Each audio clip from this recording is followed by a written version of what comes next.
कैसे हैं आप सब।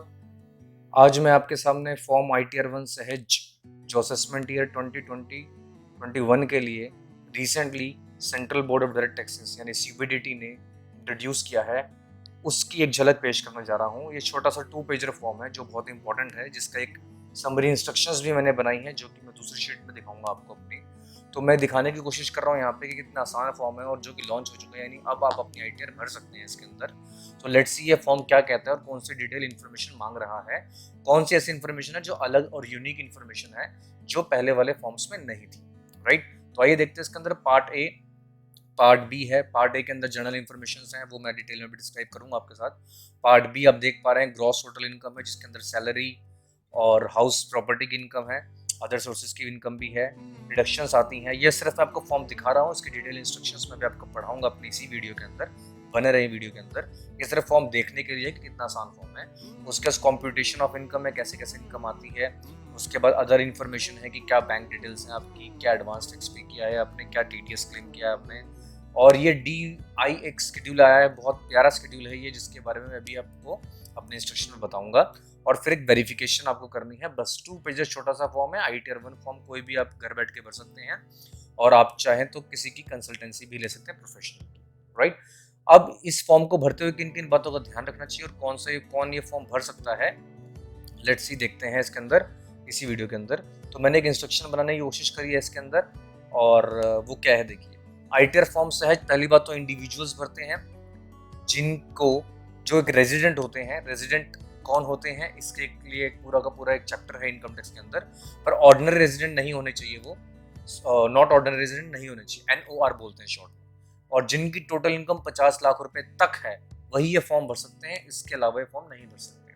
इसके अलावा उनकी इनकम सिर्फ और सिर्फ सैलरी से, एक घर से, वो भी एक घर उनका अपना होना चाहिए, ज्वाइंट ओनर नहीं होने चाहिए, या अदर सोर्सेज की इनकम से होगी। एंड एग्रीकल्चर इनकम भी हो सकती है 5,000 रुपए तक। अगर इन 4 इनकम के अलावा कोई और 5वीं इनकम उनकी होती है तो वो ITR-1 फॉर्म के लिए इनएलिजिबल होंगे, तो उन्हें कोई और फॉर्म ऑप्ट करना होगा जो एक अलग फॉर्म हो सकता है ITR-2, 3, 4, 5, 6, 7, वो डिपेंड करता है उनकी इनकम पे। राइट, उस जिसकी एक्सप्लेनेशन मैं अपने आने वाले वीडियोस में दूंगा। ये भी नोट किया जाए कि इंडिविजुअल जो डायरेक्टर है कंपनी का और जिसने अनलिस्टेड इक्विटी शेयर्स खरीद रखे हैं, वो भी इन सब क्राइटेरिया को पूरा करने के बावजूद भी ITR-1 फॉर्म नहीं भर सकता।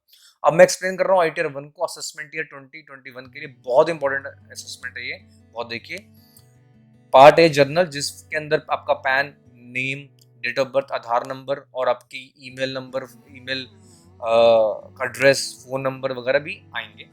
ITR का स्टेटस बताना है कि कौन सी टाइम पे भरी है आपने, टाइम से पहले भरी है या फिर लेट भरी है। एम्प्लॉयमेंट का स्टेटस की सेंट्रल एम्प्लॉयमेंट है, स्टेट गवर्नमेंट का एम्प्लॉई है, प्राइवेट सेक्टर एम्प्लॉई है, प्रोफेशनल्स हैं, क्या है। ये भी डिक्लेयर करना है आपको इसके अंदर कि 3 चीजें बहुत नई आई है इसके अंदर जो कि इस नए फॉर्म में आई है, पिछले साल नहीं थी। वो क्या है कि अगर आपने अपने करंट अकाउंट में पूरे साल के अंदर 1 करोड़ रुपए से ऊपर अगर पैसा जमा करवाया है सारे करंट अकाउंट्स के मिला के, तो वो डिक्लेयर करना है यस और नो।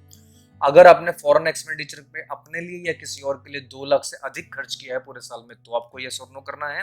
और डिक्लेरेशन देनी है अगर आपने इलेक्ट्रिसिटी का बिल पूरे साल में 1 लाख रुपए से ऊपर अपने अकाउंट से पे किया है तो ये डिक्लेरेशंस आपको देनी है, जो कि नई है फॉर्म के अंदर, इससे पहले नहीं थी।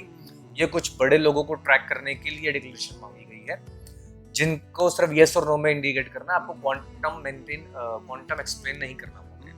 पार्ट B1 की जो डिटेल्स है, बेसिक डिटेल्स है, सैलरी की, सैलरी कितनी है, परक्विजिट्स कितनी है, अलाउंस सेक्शन 10 के अंदर यानी आपका ग्रेचुटी, पेंशंस वो कितनी है, डिडक्शन सेक्शन 16 की जिसके अंदर आपका प्रोफेशनल टैक्स आता है और स्टैंडर्ड डिडक्शंस आती हैं, बहुत इंपॉर्टेंट होती है जो सैलरीड एम्प्लॉय के लिए, वो इसके अंदर कोड करनी है आपको, जो कि बहुत आसान है, सिंप्लीफाइड वे में कोड करनी है।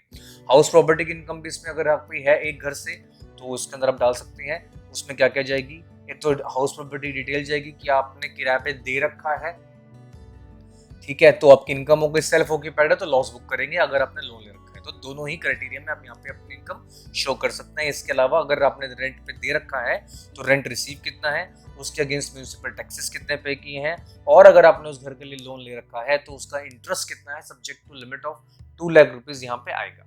राइट, ऐसे ही लॉस मैक्सिमम कितना बुक कर सकते हैं आप, 2 लाख रुपए का। अगर आपके पास एक घर है तो ही यहाँ पे ITR भरेंगे आप, जो मैं पहले बता चुका हूँ। अदरवाइज अगर आपके पास 2 घर हैं चाहे आपने किराए पे दे रखे हो और एक आप खुद रहते हो और दोनों की इन्फॉर्मेशन इनकम टैक्स पे देनी होती है, तो आप ये फॉर्म के लिए एलिजिबल नहीं। इसके अलावा अदर सोर्स की इनकम यहाँ पे आप डालेंगे। अदर सोर्स की इनकम कई तरीके की हो सकती है, इंटरेस्ट की, डिविडेंड की, या किसी और तरीके की इनकम यहाँ पे हो सकती है जो आप यहाँ पे डालना चाहेंगे। पार्ट सी के अंदर डिडक्शंस आती हैं चैप्टर 6 से की, जिसके अंदर आपका लाइफ इंश्योरेंस का प्रीमियम, मेडिकल प्रीमियम, बच्चों की ट्यूशन की fees, national saving certificate accounts और बहुत से म्यूचुअल फंड्स, बहुत सारी इन्वेस्टमेंट्स आती हैं जो चैप्टर 6 से के अलग अलग सेक्शंस में आती हैं। एटीसी, एटीजी डोनेशंस आपने दी है, एटीजी, एटीडब्ल्यूजी रेंट पे किया है, एटीई बच्चों की एजुकेशन के लिए खर्च किया उसका ब्याज, एटीटीटीए जो बैंक अकाउंट का इंटरेस्ट माफ हो जाता है, एक्सेट्रा एक्सेट्रा, बहुत सारी डिडक्शंस इसके अंदर आती हैं। अब इसमें खास बात यह है जो नई है इस फॉर्म के अंदर, जो बहुत इंपॉर्टेंट है, जो कि कोविड-19 की वजह से इंट्रोड्यूस की गई है, वो ये कि अगर आपने अपनी इन्वेस्टमेंट, क्योंकि कोविड-19 के लिए लॉकडाउन लगाया गया था 25 मार्च 2020 से, अक्सर लोग अपनी इन्वेस्टमेंट मार्च एंड में करते हैं और प्लान करते हैं अपनी इनकम को टैक्स के अकॉर्डिंगली। इसीलिए गवर्नमेंट ने इसको एक्सटेंड कर दिया था और बोला था जो इन्वेस्टमेंट अगर आप 1 अप्रैल 2020 से 30 जून 2020 तक करेंगे और अगर वो चाहते हैं आपकी डिक्लेरेशन आपकी 1920 की डिडक्शन में मानी जाएगी, तो वो इन्फॉर्मेशन आपको डिक्लेरेशन में देनी है यहाँ पे येस और नो करके। अगर आप उसको येस करते हैं तो नीचे जो अमाउंट भरेंगे आप एटीसी का, let's say for example LIC का, मैं एग्जांपल लेके समझाता हूँ। 19-20 में मान लो आपने एग्जांपल के तौर पे एलआईसी का एक्चुअल अमाउंट जो पे किया था वो पे किया था लेट्स से 20,000 अपने प्रीमियम का पूरे साल का। उसके बाद आपको लग रहा था कि मार्च एंड में आप अपनी एक और पॉलिसी निकलवाएंगे ताकि आपका टैक्स की कुछ प्लानिंग हो सके इसके अंदर और टैक्स को आप कम कर सके अपने। तो लेकिन जैसे लॉकडाउन हो गया तो आप इसको नहीं कर पाए, ऑनलाइन ऑफलाइन किसी भी रीजन से नहीं कर पाए हैं, तो गवर्नमेंट ने बोला जी अगर आपने 1 अप्रैल से 30 जून तक एलआईसी कर या लेट्स मैं एग्जांपल के तौर पे बोल रहा हूँ इन्वेस्टमेंट करवाई है, तो आप उसको क्लेम कर सकते हैं। अब लेट्स से आपने 5 मई को थोड़ा सा लॉकडाउन खुल गया था, थर्ड फेज आया था, तो आपने कुछ ऑनलाइन क्राइटेरिया से क्या किया, आपने एक एलआईसी और करवा ली 15,000 रुपए की। तो अब आप चाहते हैं ये 15,000 रुपए आपके असेसमेंट ईयर 2021 की रिटर्न्स पे डिडक्शंस के तौर पे दिखे, इंक्लूडिंग 20,000 दैट इज 35,000 रुपए हो जाएंगे। या फिर अगर आप चाहते हैं कि 15,000 रुपए मेरे अलग साल के ही रहें, तो वो आपकी मर्जी है। तो अगर आप येस करेंगे ऊपर, तो इसका मतलब आप उस 15,000 रुपए को उस 20 में जोड़ के एटीसी के अंदर, एलआईसी के अमाउंट के अंदर 35,000 रुपए दिखाएंगे, जिससे आपकी डिडक्शन 35,000 रुपए की लेस की जाएगी इंस्टेड ऑफ 20,000 रुपए, चाहे आपने वो इन्वेस्टमेंट 19-20 साल के बाद यानी 20-21 के अंदर करी है। ये क्यों दिया गया, मैंने आपको बताया है कि कोविड-19 की वजह से काफी सारे लोग प्लानिंग नहीं कर पाए थे, इन्वेस्टमेंट नहीं कर पाए थे। इसी पार्ट के अंदर एग्जाम्प्ट इनकम भी डिस्क्लोजर पर्पस के लिए आपको शो करनी पड़ती है। लेट्स से आपकी एग्रीकल्चर इनकम है तो आप यहाँ पे दिखा सकते हैं। पार्ट डी के अंदर कॉम्पिटिशन ऑफ टैक्सेस होते हैं जो कि ऑटोमेटिक होते हैं काफी सारे, तो और जिसके अंदर 87 की रिबेट, सेस 4% के आसपास लगता है, 4% लगता है, इंटरेस्ट लगता है अगर आपने कुछ लेट किया हो तो एडवांस टैक्सेस वगैरह किया, टैक्सेस की पेमेंट, तो वो यहाँ पे कॉम्पिटिशन हो जाती है। पार्ट ए के अंदर आप अपनी बैंक डिटेल्स भरते हैं। बैंक आपका एक हो तो एक बैंक की डिटेल्स भरिए, बैंक आपके 4 हो तो 4 की डिटेल्स भरिए, पूरी डिटेल भरिए, बैंक का नाम, IFSC code, branch etcetera etcetera. और अगर आप रिफंड क्लेम कर रहे हैं तो किसी एक बैंक को क्लिक करके रिफंड के लिए उसको ऑप्ट कर सकते हैं, रिफंड उसी अकाउंट में आएगा। अदरवाइज सीबीडीटी अपने किसी मर्जी से किसी भी अकाउंट में आपका रिफंड को क्रेडिट कर सकता है, तो इसलिए क्रेडिट करने के लिए रिफंड अकाउंट टिक करना बहुत जरूरी है। इसके अलावा कुछ शेड्यूल्स दिए गए हैं, इन आईटी शेड्यूल्स इनको बोल रहे हैं, जिनके अंदर आप अगर आपने कोई एडवांस टैक्स पे किया है, लायबल थे और पे किया है तो डिटेल्स भरिए। अगर आपने कोई सेल्फ असेसमेंट टैक्स पहले ही पे कर दिया तो उसकी डिटेल भरिए, जिसके अंदर आप बैंक की इन्फॉर्मेशन भरते हैं, बीएसआर डिटेल्स, डेट, चालान नंबर एक्सेट्रा एक्सेट्रा। और इसी का ही कॉलम होता है इसकी शेड्यूल का, जिसमें आप डालते हैं कि अगर आपका एम्प्लॉयर ने या किसी और ने टीडीएस काटा है तो वो क्लेम भी आप यहाँ पे करेंगे। टीसीएस होता है टैक्स कलेक्टेड एट सोर्स, वो भी अगर आपका कटा है तो वो भी आप यहाँ पे क्लेम कर सकते हैं इसके अंदर।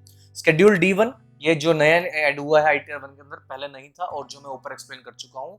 ऐसी इन्वेस्टमेंट जो आपने 1 अप्रैल 20 से लेकर 30 जून 20 तक करी है, लेकिन वो अब इन्वेस्टमेंट 19-20 के लिए है, तो वो यहाँ पे आप स्पेसिफिकली अमाउंट अलग से मेंशन करेंगे। सर ऊपर तो हो चुकी है, एक्चुअली ऊपर टोटल हुई है, आपने ऊपर एटीसी में क्या डाल रखा है, 35,000 रुपए मेरे एग्जाम्पल के हिसाब से। यहाँ पे आप अलग से दिखाएंगे 20, 19, 20 में डाले थे मैंने, 15 1 अप्रैल से 30 जून में डाले थे, जो कि मैं इस साल क्लेम करना चाहता हूँ। तो उससे क्या होगा, बाइफर्केशन होगा सरकार को। अदरवाइज क्या होगा कि 15,000 रुपए आप इस बार भी ले लेंगे और गलती से अगर आप अगली बार भी ले लेंगे तो आप डबल डिडक्शन ले जाएंगे, जिसकी वजह से गवर्नमेंट को और आपको नुकसान हो सकता है, राइट। इसके बाद सिंपल है, वेरिफिकेशन सिग्नेचर करना है आपको, और आपको डिक्लेयर करना है कि आपकी जो ऊपर की इन्फॉर्मेशन वो ठीक है या नहीं। तो ये थी मेरी छोटी सी वीडियो। अगर आपको PDF चाहिए हो तो आप मुझे मैं आपको ईमेल कर सकता हूँ, मुझे कमेंट बॉक्स में अपनी ईमेल आईडी दे दीजिएगा। आपको कोई फॉर्म चाहिए हो ITR आपके पास अवेलेबल नहीं हो तो भी आप मुझसे फॉर्म मांग सकते हैं। Thank you very much for watching this video. घर में बने रहिए, मेरे चैनल को सब्सक्राइब करिए। Thank you very much, tata bye bye.